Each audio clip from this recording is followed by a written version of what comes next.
Hasta ahora, recuerdo aquella tarde en que al pasar por el malecón divisé en un pequeño basural un objeto brillante. Con una curiosidad muy explicable en mi temperamento de coleccionista, me agaché y después de recogerlo lo froté contra la manga de mi saco.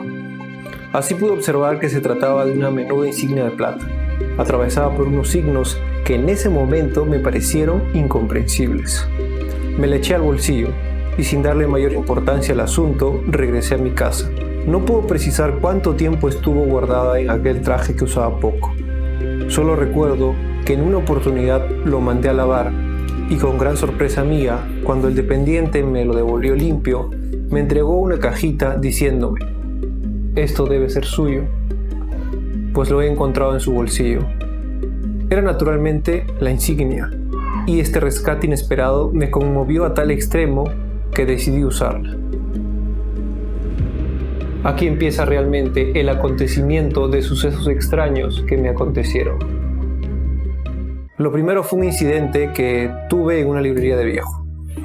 Me hallaba repasando añejas encuadernaciones cuando el patrón, que desde hace rato me observaba desde el ángulo más oscuro de su librería, se me acercó y con un tono de complicidad, entre guiños y muecas convencionales, me dijo: «Aquí tenemos libro de Pfeiffer». Yo lo quedé mirando intrigado, porque no había preguntado por dicho autor, el cual, por lo demás, aunque mis conocimientos de literatura no son muy amplios, me era enteramente desconocido, y acto seguido añadió: «Pfeiffer estuvo preso en Pilsen». Como yo no salía de mi estupor, el librero terminó con un tono de revelación, de confidencia definitiva. «Debe usted saber que lo mataron. Sí, lo mataron, de un bastonazo en la estación de Praga».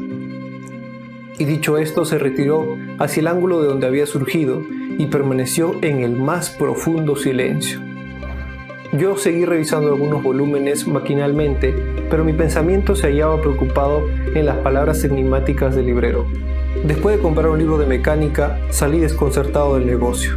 Durante algún tiempo estuve razonando sobre el significado de dicho incidente, pero como no pude solucionarlo, acabé por olvidarme de él. Mas pronto un nuevo acontecimiento me alarmó sobremanera. Caminaba por una plaza de los suburbios, cuando un hombre menudo, de faz hepática y angulosa, me abordó intempestivamente, y antes de que yo pudiera reaccionar, me dejó una tarjeta entre las manos, desapareciendo sin pronunciar palabra. La tarjeta en cartulina blanca solo tenía una dirección y una cita que rezaba: «Segunda sesión, martes 4». Como es de suponer, el martes 4 me dirigí a la numeración indicada, y por los alrededores me encontré con varios sujetos extraños que me rodeaban, y que por una coincidencia que me sorprendió, tenían una insignia igual a la mía. Me introduje en el círculo y noté que todos me estrechaban la mano con gran familiaridad. Enseguida ingresamos a la casa señalada y en una habitación grande tomamos asiento. Un señor de aspecto grave emergió tras un cortinaje y desde un estrado, después de saludarnos, empezó a hablar interminablemente. No sé precisamente sobre qué versó la conferencia, ni si aquello era efectivamente una conferencia. Los recuerdos de niñez anduvieron hilvanadas con las más agudas especulaciones filosóficas, y a unas digresiones sobre el cultivo de la remolacha fue aplicado el mismo método expositivo que la organización del Estado. Recuerdo que finalizó pintando unas rayas rojas en una pizarra, con una tiza que extrajo de su bolsillo. Cuando hubo terminado, todos se levantaron y comenzaron a retirarse, comentando entusiasmados el buen éxito de la charla. Yo, por condescendencia, sumé mis elogios a los suyos. Mas en el momento en que me disponía a cruzar el umbral, el disertante me pasó la voz con una interjección, y al volverme me hizo una seña para que me acercara. ¿Es usted nuevo, verdad? Me interrogó un poco desconfiado. «Sí», respondí, después de vacilar un rato, pues me sorprendió que hubiera podido identificarme entre tanta concurrencia. «Tengo poco tiempo». ¿Y quién lo introdujo?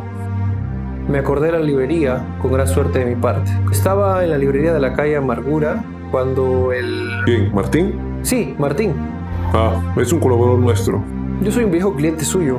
¿Y de qué hablaron? Bueno, de Pfeiffer. ¿Qué le dijo? Que había estado en Pilsen. En verdad, yo no lo sabía. ¿No lo sabía?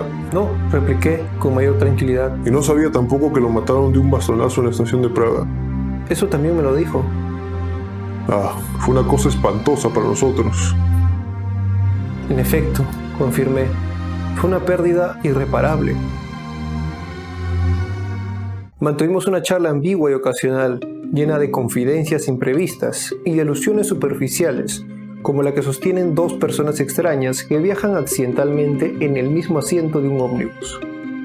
Recuerdo que mientras yo me afanaba en describirle mi operación de las amígdalas, él, con grandes gestos, proclamaba la belleza de los paisajes nórdicos.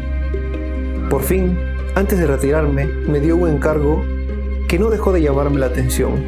Tráigame la próxima semana, dijo, una lista de todos los teléfonos que empiecen con 38. Prometí cumplir lo ordenado y antes del plazo concedido, concurrí con la lista. Admirable, exclamó. Trabaja usted con rapidez ejemplar. Desde aquel día cumplí una serie de encargos semejantes de lo más extraños.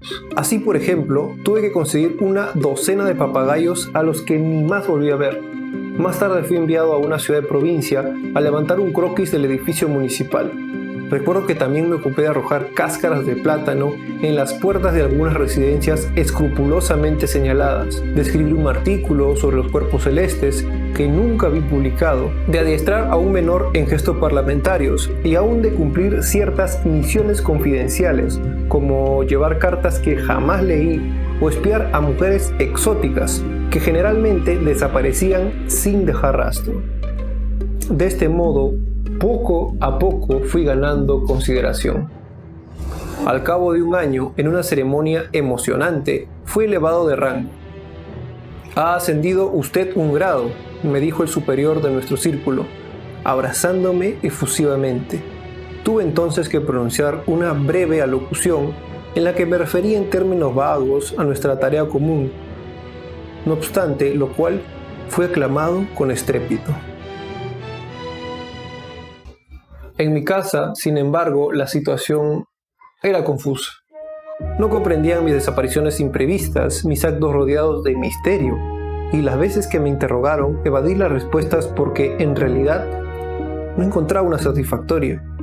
Algunos parientes me recomendaron incluso que me hiciera revisar por un alienista, pues mi conducta no era precisamente la de un hombre sensato. Sobre todo, recuerdo haberlos intrigado mucho un día que me sorprendieron fabricando una gruesa de bigotes postizos, pues había recibido dicho encargo de mi jefe. Esta beligerancia doméstica no impidió que yo siguiera dedicándome, con una energía que ni yo mismo podría explicarme, a las labores de nuestra sociedad. Pronto fui relator, tesorero, adjunto de conferencias, asesor administrativo y, conforme me iba sumiendo en el seno de la organización, aumentaba mi desconcierto, no sabiendo si me hallaba en una secta religiosa o en una agrupación de fabricantes de paños. A los 3 años me enviaron al extranjero. Fue un viaje de lo más intrigante. No tenía yo un céntimo, sin embargo, en los barcos me brindaban sus camarotes. En los puertos había siempre alguien que me recibía y me prodigaba atenciones, y en los hoteles me obsequiaban sus comodidades sin exigirme nada. Así, me vinculé con otros cofrades, aprendí lenguas foráneas, pronuncié conferencias, inauguré filiales a nuestra agrupación y vi cómo extendía la insignia de plata por todos los confines del continente. Cuando regresé, después de un año de intensa experiencia humana, estaba tan desconcertado como cuando ingresé a la librería de Martín. Han pasado 10 años. Por mis propios méritos, he sido designado presidente. Uso una toga orlada de púrpura con la que aparezco en los grandes ceremoniales. Los afiliados me tratan de vuecencia. Tengo una renta de $5,000, casas en los balnearios, sirvientes con librea que me respetan y me temen, y hasta una mujer encantadora que viene a mí por las noches sin que yo la llame. Y a pesar de todo esto, ahora, como el primer día y como siempre, vivo en la más absoluta ignorancia. Y si alguien me pregunta, ¿cuál es el sentido de nuestra organización?, yo no sabría qué responderle. A lo más, me limitaría a pintar rayas rojas en una pizarra negra, esperando confiado los resultados que produce en la mente humana toda explicación que se funda inexorablemente en la cábala.